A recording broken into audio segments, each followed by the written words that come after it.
Hey everybody, it's Matt from endsickness.org. Today I'm going to be talking about the ultimate plan for heavy metal chelation. I'll first go over my history with heavy metals, lead poisoning, mercury poisoning, etc. I'll talk about the traditional chelation methods and how it did not work for me, the options that exist.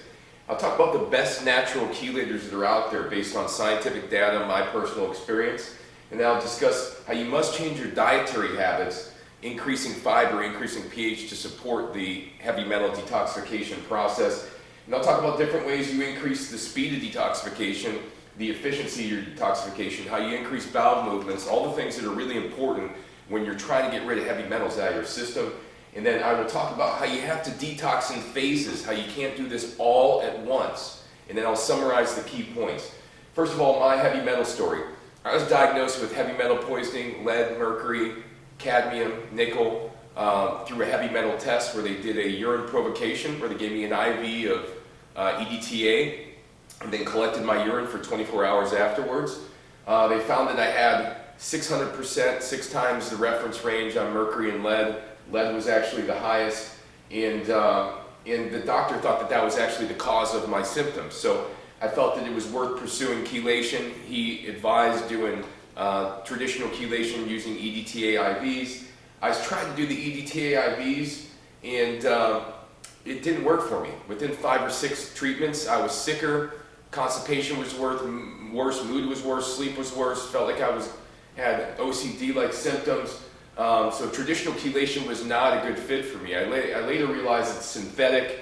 You're putting it in via IV, just like the vitamin blends, they just did not mix with me. So I moved on to natural chelators, and that's what I'm going to discuss today. The best natural chelator that I found was broken cell wall chlorella, okay? That one was the most effective for me. I saw in a test that it actually was effective. So what I did was I took a max of about 15 grams a day of the chlorella for 90 days, all right? I broke it into 3 doses. I took them before my meals. And within 90 days, 85 to 90% of the metals were reduced. How do I know that? Because we did another urine provocation analysis and the test showed a reduced amount of, like close to 90% reduction in heavy metals, but yet I was still sick. So the doctor's theory that the heavy metals were the main thing keeping me ill was wrong. But nonetheless, I removed a large portion of the heavy metals through using the broken cell wall chlorella. That was about 10-15 grams a day. The humic minerals, I used about 3-4 gallons of that, and it was intermittently, did produce some relief with my cognitive symptoms, the kind of like the hyper obsessive thoughts, help with sleep, help to reduce some of my hand shakiness, that also was reduced by the chlorella. The humic acid was very helpful. It wasn't as helpful as the chlorella, but it was helpful. I did doses of about 1 ounce or 2 a day. And I did that for about 2-3 weeks at a time, and then I would take about a week off because it started to get too heavy to detox. They use humic acid actually to detoxify soil in agricultural settings that's full of metals and other toxins.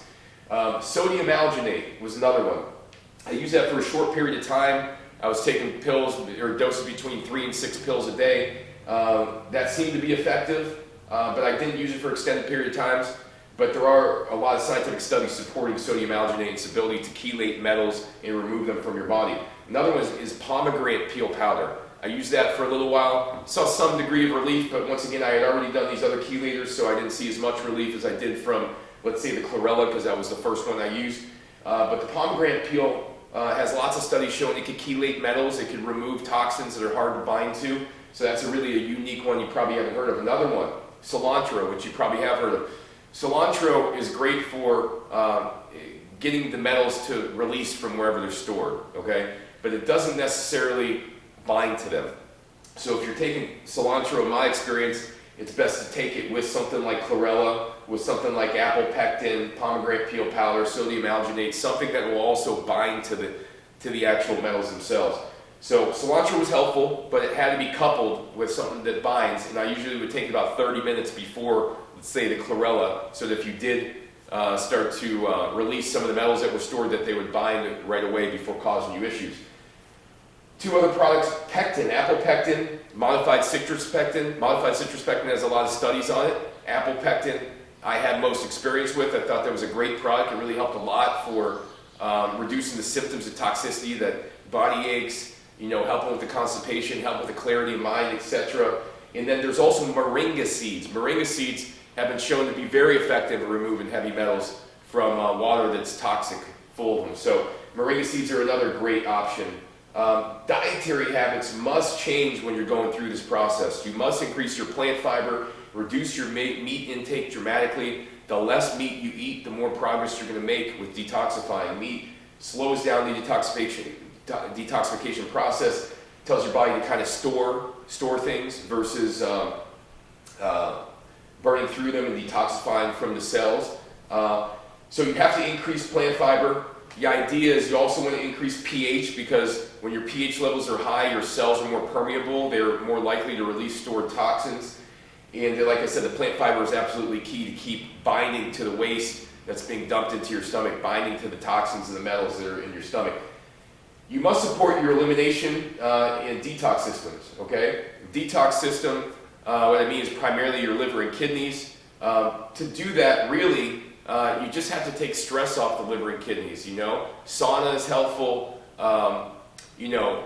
increasing water intake, reducing meat intake and animal product intake. Increasing bowel movement frequency is really important.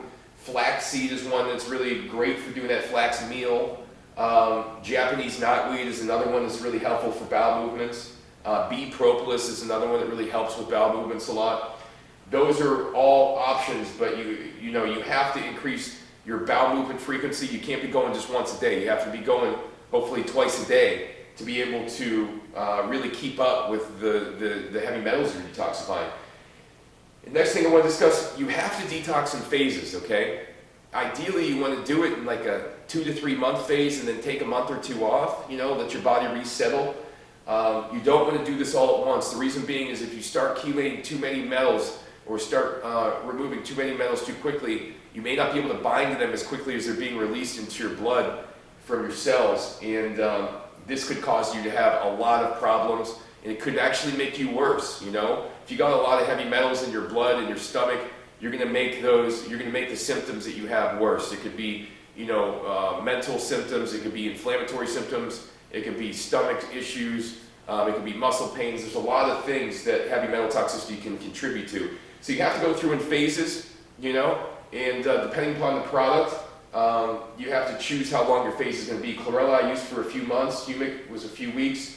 The sodium alginate was a couple months, pomegranate peel a few weeks, cilantro a few weeks, pectin a few weeks, moringa a few weeks. And you got to make sure the doses are appropriate as well, that you're not taking too low of a dose, but you're also not taking too high of a dose that it's making you not feel well, right? So these are the things I really want to go over.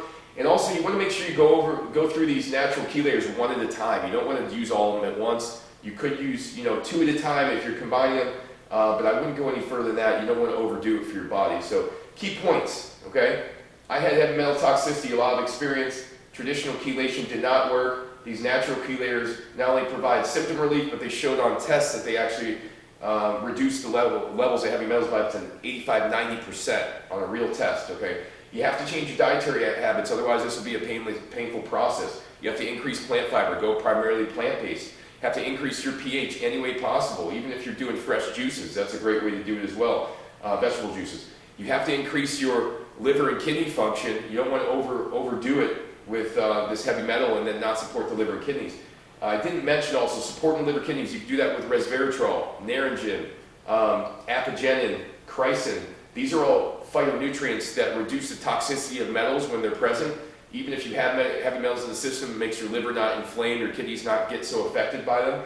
So, that's a great way to support detoxification. You have to support your bowel movements also. You don't keep your bowel movements going fast enough, you're going to get real sick and you're going to end up being counterproductive with this process, because you're going to end up recirculating and redistributing these metals and then just storing them in new places. So, and like I said, you must detox in phases. Otherwise, you're going to overdo it, trigger your immune system, your symptoms to get worse.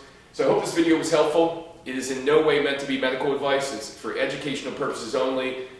This is based on my personal experience I've had with my clients. Hopefully this was helpful for you. If you have any questions, feel free to reach out to me via my website, put them in the comments on YouTube, and hope you enjoy the video. See you guys soon.